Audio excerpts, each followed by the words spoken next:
In this section, why don't we take a look at lamps in particular and specifically.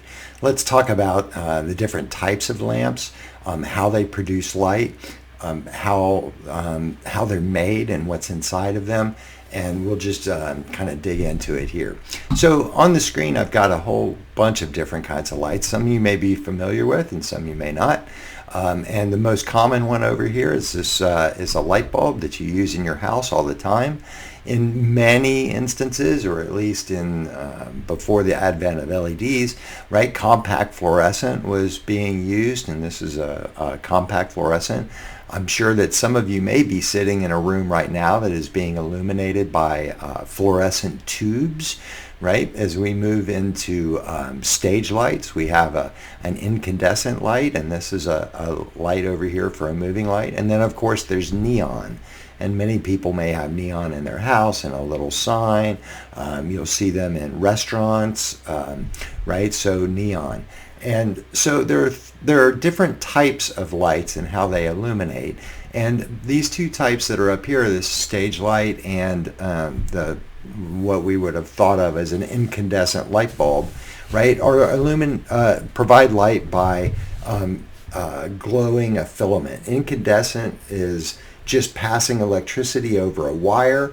The wire glows. It glows red hot and then orange hot, and eventually it'll get to white. And that's an incandescent bulb, is a filament or a piece of wire that glows. Other types of light are gas discharge, and a fluorescent light is an example of gas discharge, whether it's in this corkscrew shape or in a long tube, and it's where we put energy into each end and we luminesce a gas inside of it. Neon is also a gas discharge type. We fill a glass tube with a very specific gas, and when energized at either end, that glass tube then will glow a very specific color based on what kind and the composition of the gas that's inside. The last kind of lamp is actually an arc light. And if you'll look a little bit at this, you'll see that there are two electrodes in there, and electricity jumps between the two, just much like what a welder does, right? A welder produces a bright light because of its arc, and there is an arc between these two electrodes, and that produces light.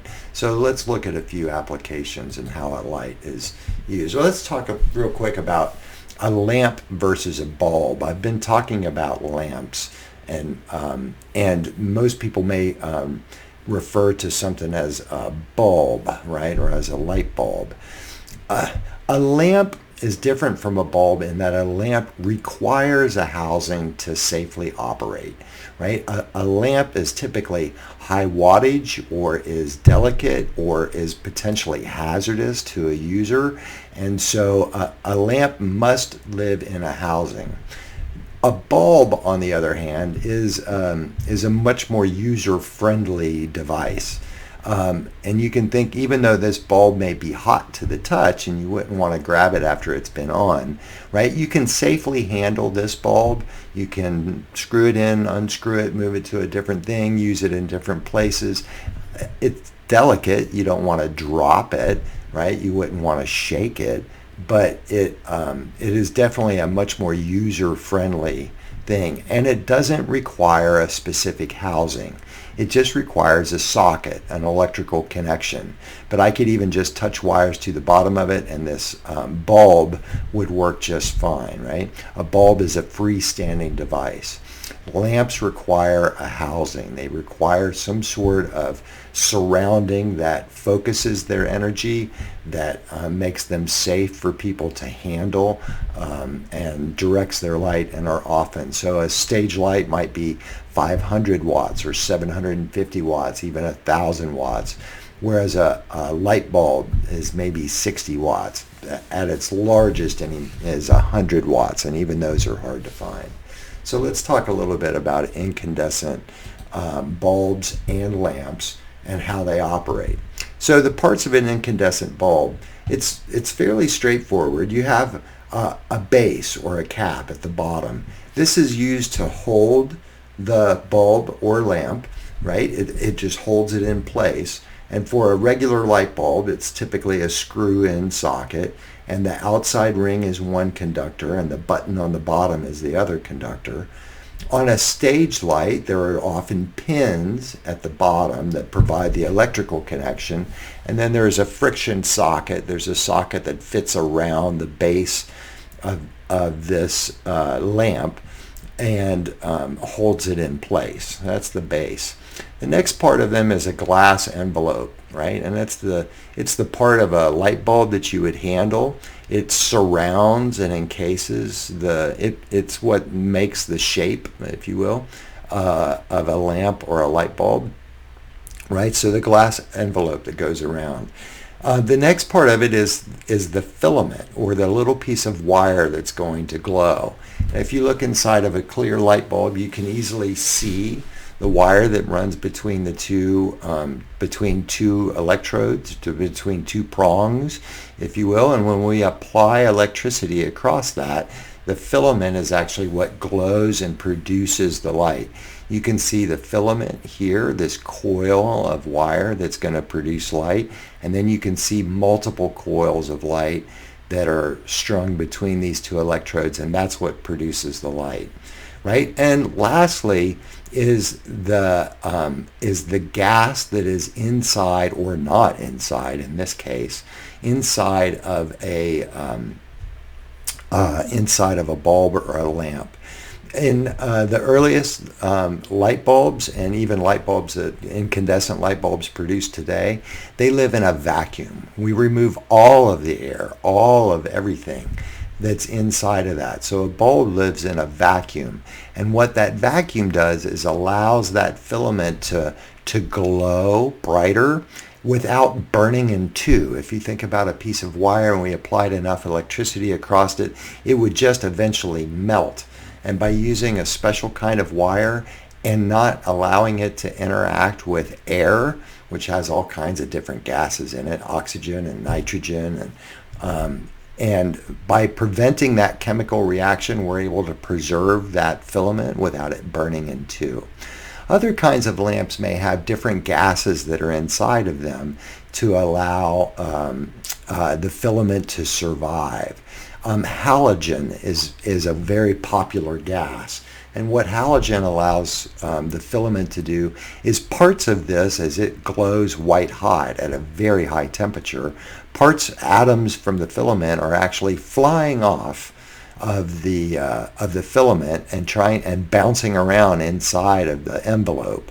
And by introducing halogen gas, it prevents those atoms from sticking to this outside envelope and allows it to remain clear. So the atoms eventually bounce around, and will stick back to the filament. So you'll often hear of a halogen lamp, and they can run really bright, and they don't get cloudy, and so that's that. Different lamps have different gases depending on their properties, but most stage lights are a tungsten halogen. Tungsten is the material that is often used for the filament. It glows bright, and it tends to not melt or to break in two as easily. Right, so let's talk about gas discharge lamps. And I'm sure that everybody is familiar with fluorescent lights and neon lights. And what this is it's a tube that's just filled with gas. It does not have a filament. It just has an electrode at one end and has a receiving electrode at the other end, and we introduce electrons and they flow down the tube. They excite the gas that is inside, and by exciting and colliding with the gas on the inside, they phosphoresce, or they make light. Right? And there are a variety of different kinds of gas discharge lamps. There are fluorescent lights, neon lights, right? We talked a little bit about neon lights. Parking lot lights, the sodium vapor, the lights that glow with that kind of unusual yellow tone, right? Or sodium vapor that is being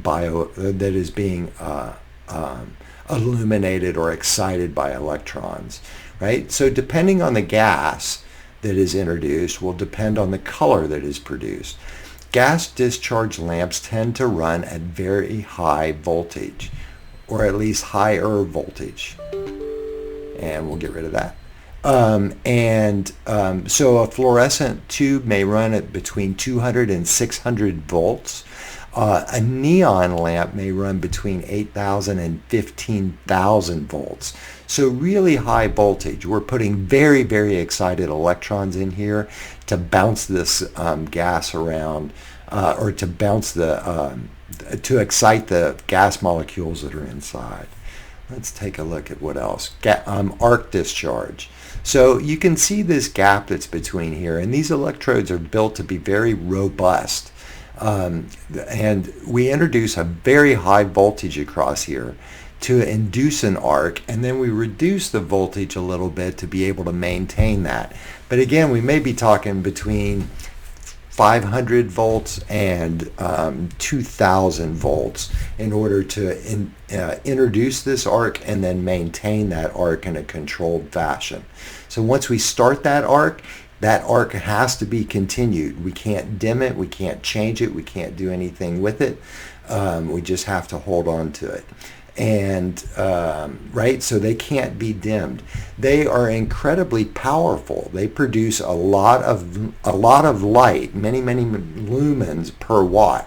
So this is an example of a 575 watt arc discharge lamp, but it may produce 5 times the amount of light output that a filament-based 575 watt lamp is. They have short lives. They usually only run between 700 and 1200 hours. Maybe a really good one might go 2000 hours, but they degrade over time and they become increasingly dim and increasingly yellow. Often they need to be replaced every 500 to 1,000 hours, and they are very expensive. Most of these lamps are well over $100, some $150 or $200 for a gas discharge or for an arc source lamp.